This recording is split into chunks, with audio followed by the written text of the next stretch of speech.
Exodus chapter 30. You are to make an altar for the burning of incense. Make it of acacia wood. It must be square, 18 inches long, and 18 inches wide. It must be 36 inches high.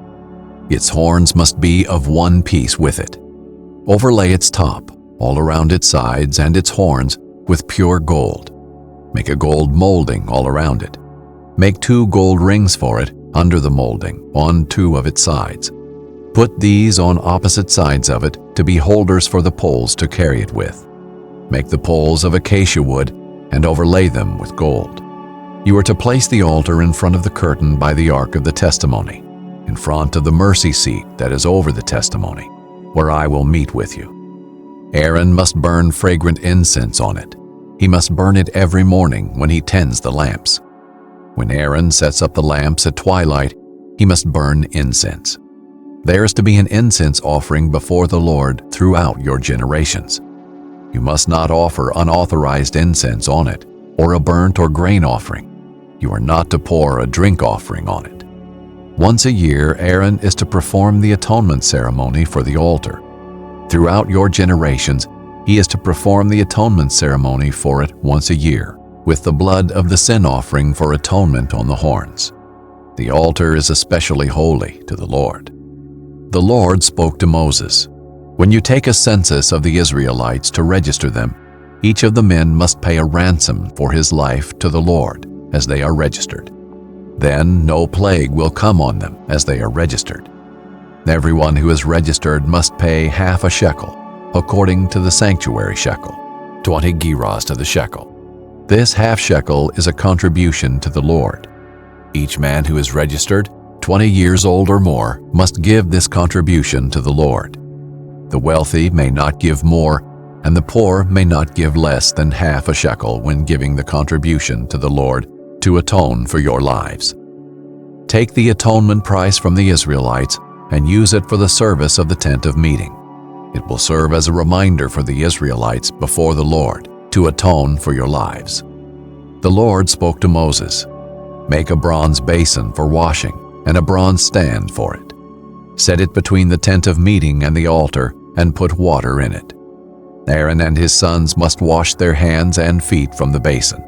Whenever they enter the tent of meeting or approach the altar to minister by burning a food offering to the Lord, they must wash with water so that they will not die. They must wash their hands and feet so that they will not die. This is to be a permanent statute for them, for Aaron and his descendants throughout their generations."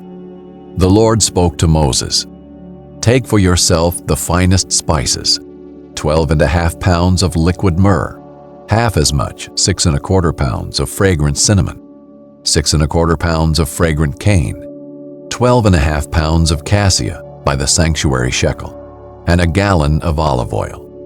Prepare from these a holy anointing oil, a scented blend, the work of a perfumer. It will be holy anointing oil. With it you are to anoint the tent of meeting, the ark of the testimony, the table with all its utensils, the lampstand with its utensils, the altar of incense, the altar of burnt offering with all its utensils, and the basin with its stand. Consecrate them, and they will be especially holy. Whatever touches them will be consecrated. Anoint Aaron and his sons, and consecrate them to serve me as priests. Tell the Israelites, this will be my holy anointing oil throughout your generations. It must not be used for ordinary anointing on a person's body, and you must not make anything like it using its formula. It is holy, and it must be holy to you. Anyone who blends something like it or puts some of it on an unauthorized person must be cut off from his people." The Lord said to Moses, "Take fragrant spices, stacte, onycha, and galbanum. The spices and pure frankincense are to be in equal measures. Prepare expertly blended incense from these. It is to be seasoned with salt, pure and holy. Grind some of it into a fine powder, and put some in front of the testimony in the tent of meeting, where I will meet with you. It must be especially holy to you. As for the incense you are making, you must not make any for yourselves using its formula.